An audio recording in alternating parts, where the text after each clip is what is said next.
1 cats. You can have 131 cats if you feel like it. Guys, make sure to check out Q's episode of Hoarders next month on A&E. 131 cats. Could you imagine that, people? Wall-to-wall purring furry love? That sounds like my place on Tuesday nights. What are you talking about?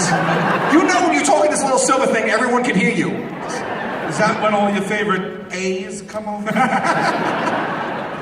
Look, with the 3 cats, I already get more love than I can stand. Cat people know this, right? That's right. You pull into that driveway, they hear your car, they're out that window, buddy. They're like, yeah, Daddy's home! We missed him! Then when you open up that front door, they're like, oh, Daddy.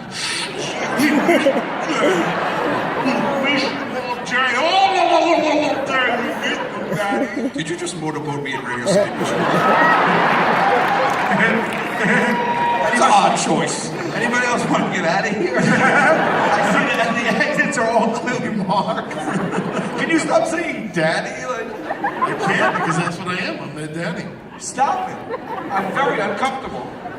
You gotta come hang over one night, dude. It's awesome. Like, we watch movies, we hang out, we talk to each other. Talk to each other, that's it. Talk with the cats. You don't see a problem here? I don't. Normally, they start the conversation. Oh, okay, so that's more normal. Stick with me. Don't leave yet. Like, let's say that Sal's microphone stand is their dinner plate. And they get over there, they're hungry, they're like, let me get some. Oh, they have scoliosis? Take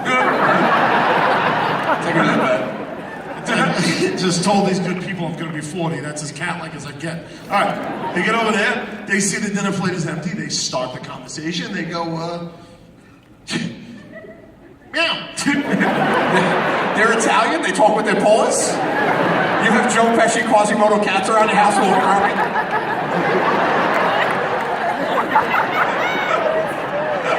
Meow! Meow! Your tie is as funny as you. And then I talk back to them, let them know about. You should stop talking about it. They'll understand when I'm done with the story. Okay. I let them know I'm going to finish. I'm going to feed them. I'm going to fill up the dinner plate. I talk to them. I go, ding ding time. It's ding ding time for kitty. What's up? I gotta come to your house wall, first of all. Yeah. Second of all, what's up with the pop-pop sound? The pop-pop sound is not what I'm... Why do you also become Captain Morgan when you do it? It's strange. It's fun, right? I just realized why you do it. It's like super fun. And the pop-pop is to break interspecies communication barriers. When I do the pop-pop, they know I'm speaking to them. I love you! It's time for bed! And then they all sleep on me. They're small cats. They're stupid. They're dumb cats, I met them. Remember the time we were in your dining room? It was a little cold, so we shut the dining room window, and one of them came over and jumped up and tried to land on the windowsill. It was like, yeah, and they hit the thing and fell because the window was... That was my fault, because I was like, pop-pop, window! I said that. I said window! Well, Q was in the tattoo chair for like a half hour. My tattoo took an hour and a half. And the reason it took longer is because my tattoo was a ferret skydiving.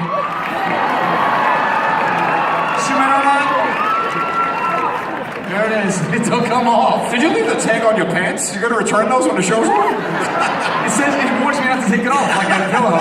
That's Men's Warehouse, isn't it? It's Men's Warehouse. I mean, but if we're gonna be honest, Murr, look at this piece of fine art that's been right here before us. This belongs in the Guggenheim.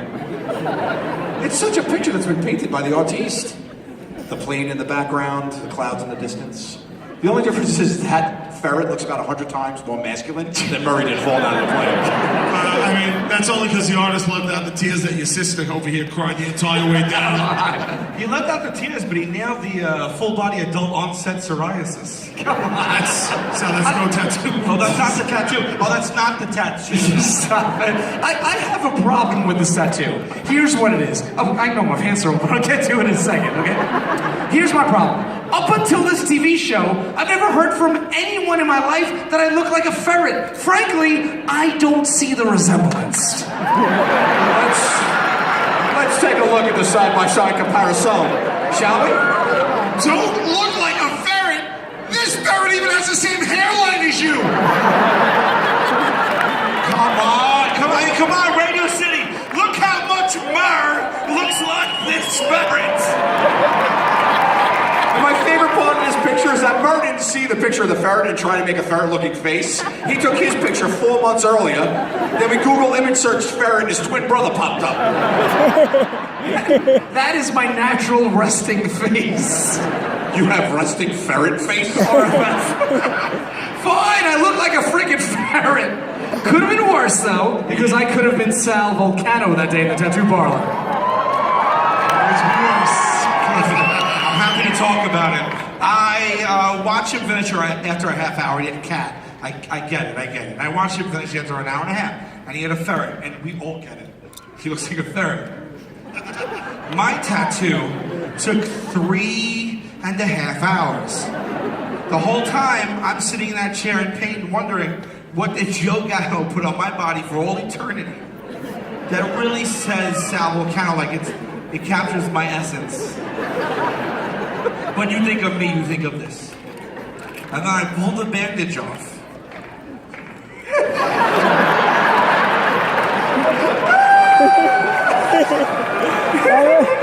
And it was Jaden Smith. Huh? Who? Oh, it's just Will Smith's son. I got a 16-year-old boy. 3 inches from my testicles. For the rest of my life. Actually, you know, that sounds like Murray's apartment on a Tuesday night.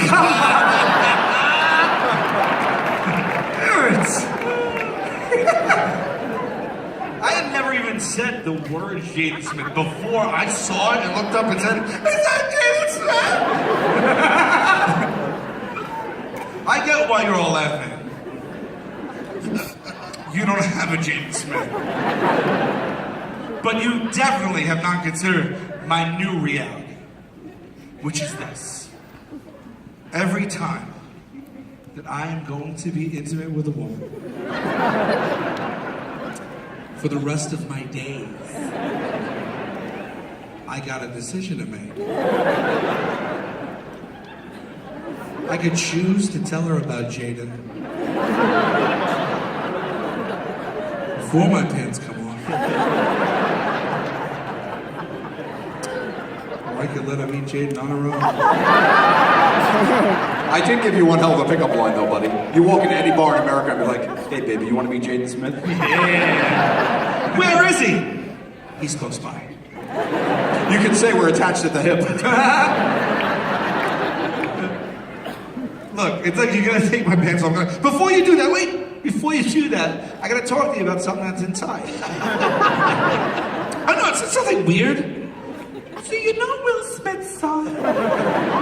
You do? Sex? You think of the negative, bud. Think of the positive of your situation. For the rest of Sal's life, every sexual encounter he has instantly becomes a threesome. Yeah, like every time you get lucky, Jaden Smith is somewhere and he's like, You guys are all worried about the wrong things. If I'm you, I am terrified to go to prison with that on me. I'm paying that parking ticket. What about this? There will come a day many, many years from now when we're no longer on TV. People have long since forgotten about Impractical Jokers, and the 4 of us are like 104-year-old men with adjoining beds in a nursing home together, right? 104? What, are you crazy? You wouldn't make it to 80. You sneeze, we're pulling your plug. What? You wouldn't even get the chew out. You're like, huh? But then what happens when the nurse is bathing Sal's gross 104-year-old body? And she gets the tattoo. What is she gonna think? Well, at that point, it's gonna look like Morgan Freeman anyways. You can update it, just grab your Sharpie and put some freckles on them. You get it? I get it. Here's something you guys don't know. 2 weeks, just 2 short weeks after we got the tattoos, we weren't even fully healed. We were all hanging out in San Diego at the comic book convention. And I see a guy approaching us and he's dressed as Batman, but the bat suit is all white. And I know that that's what Jaden Smith wore to Kim and Kanye West's wedding. I saw it on the TMZ. Brady knows about it. And And I said to them, that is funny. This guy is funny. That is a very topical costume. He's dressed as Jaden Smith. And then Batman got about 5 feet from us and he went to speak to somebody. So he went to take off his bat head, as you do. And it was Jaden Smith. It was Jaden Smith. Again, I had a decision to make. So I turned to Joe, who I go to for advice in tough situations. It has since stopped. I said, Joe, oh my God, what are we gonna do about this? You gotta take your thigh out and you show it to Mr. Jaden Smith right now. Hey, I listen to Joe. So I got super psyched, I just said the hell with it, and I go, hey Jaden, check this out.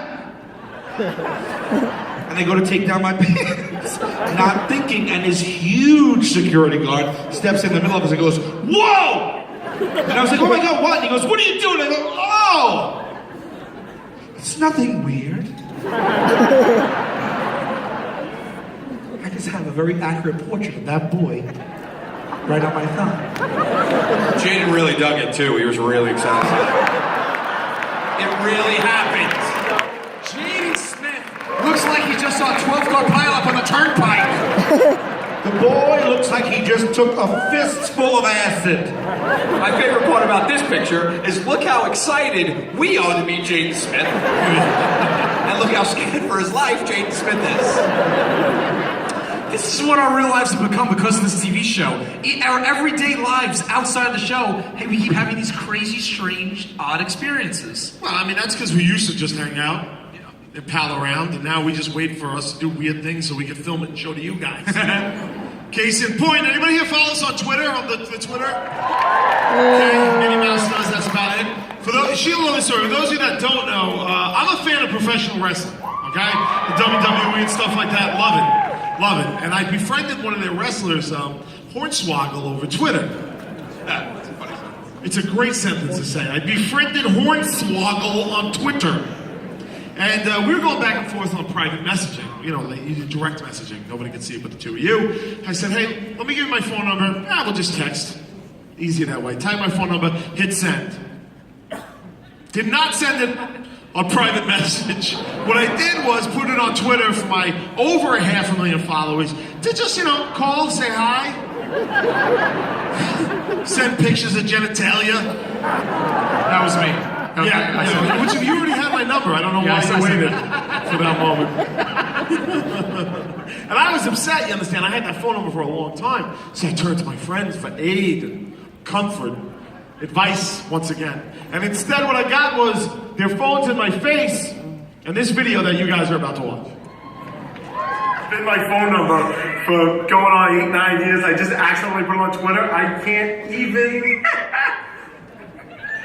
I have 85 text messages in 2 seconds. 202 text messages in less than 5 minutes.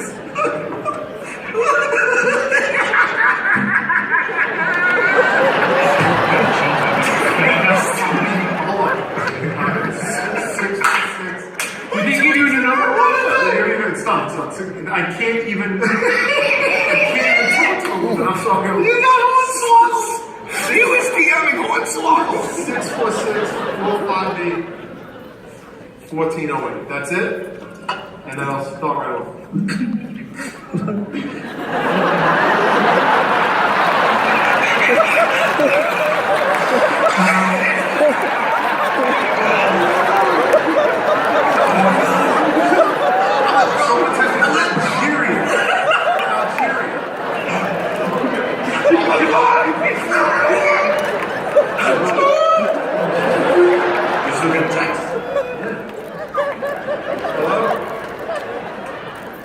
Hey, who's this?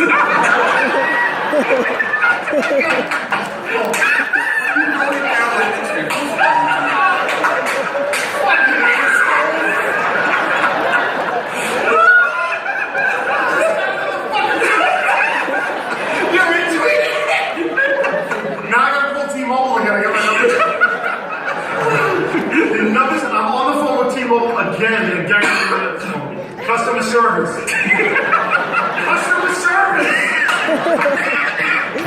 Alright, so I just changed my phone number like 10 minutes ago, and I have to change it again because my asshole friend put it online. So I have to change my number for the second time today. Could you do that for me, please?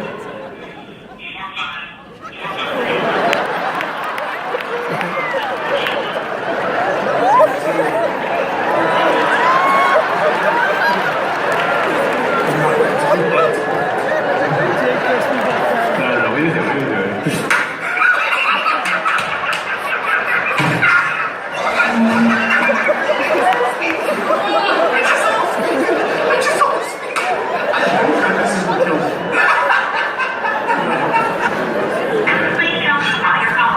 I have to change my phone number.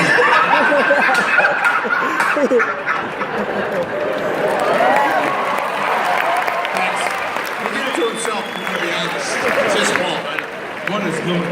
You guys are going to see a lot of stuff here tonight. We want you to make us a promise. Try it all at home. 897 text messages I got in less than 10 minutes. Only one of them was of note, and that read to me from a stranger, "I'm gonna stretch you out real good, snowflake." I don't know if a man sent it, if a woman sent it, I don't know. I hope it was from a woman. I hope it was from Hornswoggle. We have some crazy fan encounters because of the show. I think the reason for that is this. Do you guys feel from watching the TV show like we're all friends, we can all go out and have a beer after the show together?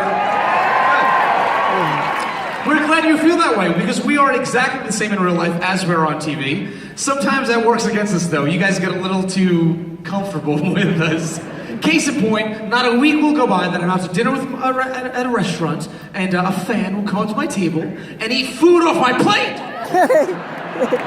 That's your big gripe? Because of you, a day does not go by in my life when a dude doesn't approach me and go, "Hey bro, your sister's hot, bro." Your sister. Well, to be fair, bro, your sister's hot, man. Hey, that's my wife you're talking about. Watch it. She doesn't do it for me. Sorry, John. The strangest fan encounter I ever had happened about a year and a half ago. I went to the Giants game, and during halftime, I went to use the men's room. And ladies, in a football stadium, there's like 30 urinals in a row, and there's no divider between any of them. It's really uncomfortable and awkward, right? Like, you're squeezed between all these guys. It's staring straight ahead, trying to mind your own business. Like, you're so close to the neighboring D's that he can smell who's had asparagus that day. It's really weird and uncomfortable. So I'm doing my business. The guy to my left leans over and says to me, Hey, mustache. a second later, the guy to my right says, Larry. Yeah, and somebody kicked the stall open and he was like, Scoot, skip for that! That guy wasn't even a fan of the show. no, just really loved the mashed potatoes. Oh my God. The craziest thing that happened to me because of our show happened on stage in Indiana 2 years ago. We were performing and I was here and I was in the middle of talking and I noticed that out of my right periph,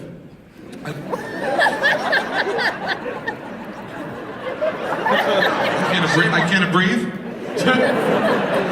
Out of my right peripheral. I see a guy, looks like he's sitting up on his leg, whatever. He's like a half a foot taller than everybody else. It's annoying me. 15 minutes in, he's still doing it. I just had a mini little inside breakdown and I called him out on the mic. I walked over, I said, dude, you've been like that since the beginning. The people behind you cannot see. Do you know that?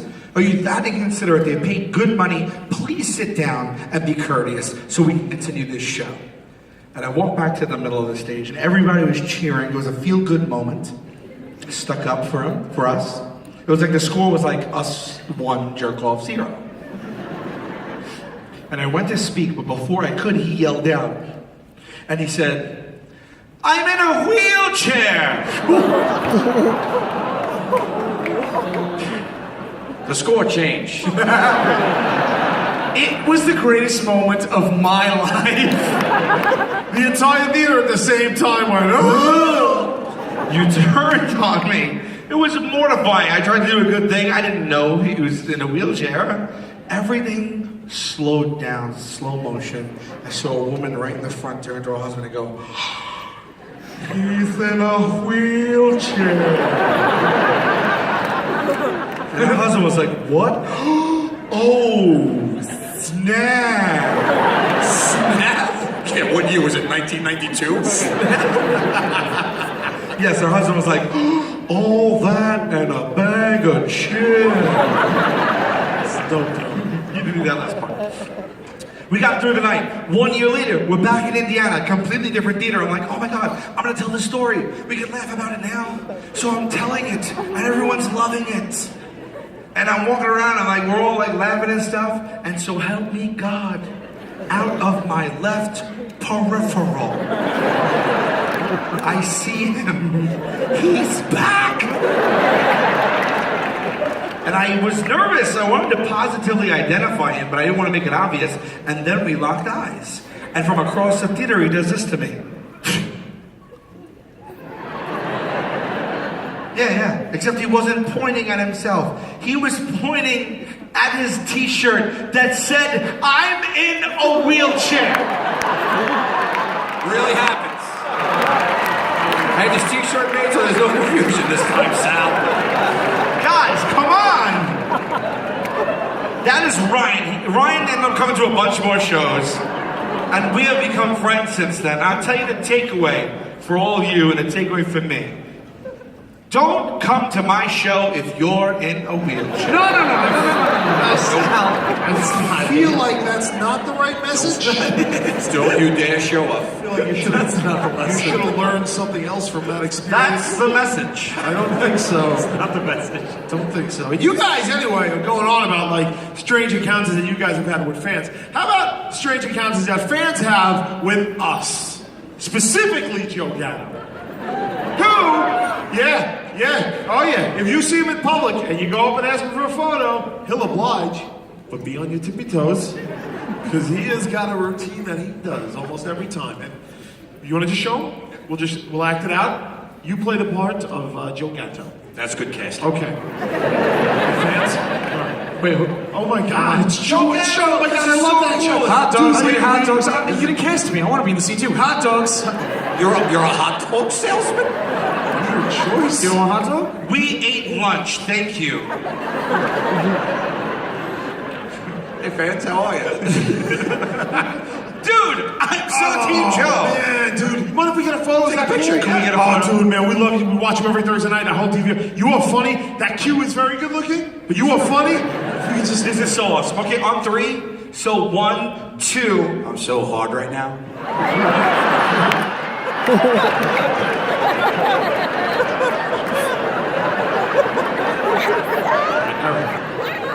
I'm so hard right now, says Joe Gatto. And the magic of Joe Gatto, the beauty of Joe Gatto. What makes Joe Gatto is this.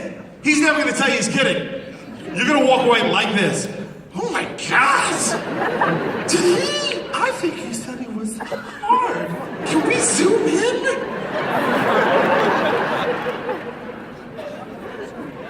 Thanks for watching. I love doing it. I've been messing with people my whole life. I do it all the time. A couple months back, we were coming in to the airport. Our plane was a couple hours late, so the people waiting for our plane were late in turn. So come down the jetway, and this guy comes up to us and he goes, "Where were you?"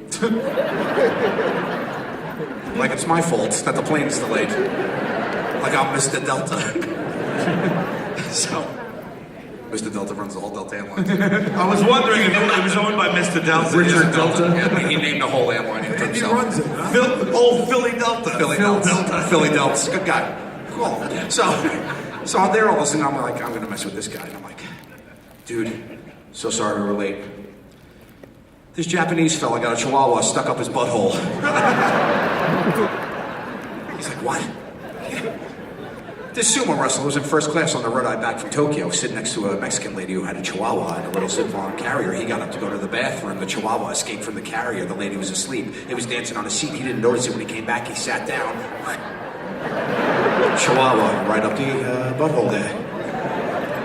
So the woman's sleeping and she hears like a bark. She hears her, a dog, and it's like, arr, arr, but it was muffled because it was in the butthole. So like, right, bark, right? So she wakes up. She's like, jalapeno. That was the dog's name, jalapeno. She's like, jalapeno, donde está jalapeno, donde está in the butthole, Japanese fellow. So he gets up and he starts spinning around. He's freaking out. She grabs his little legs, arr, arr, jalapeno popper, right in first class.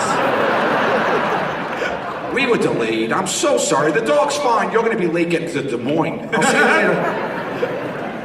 The guy's mind is blown. He has no idea what I'm talking about, right? But it's not only him, right? Anybody that's in earshot and hears any part of that conversation is completely confused, right? They're walking by and they're like, this Japanese fella had a hot chihuahua up his butthole.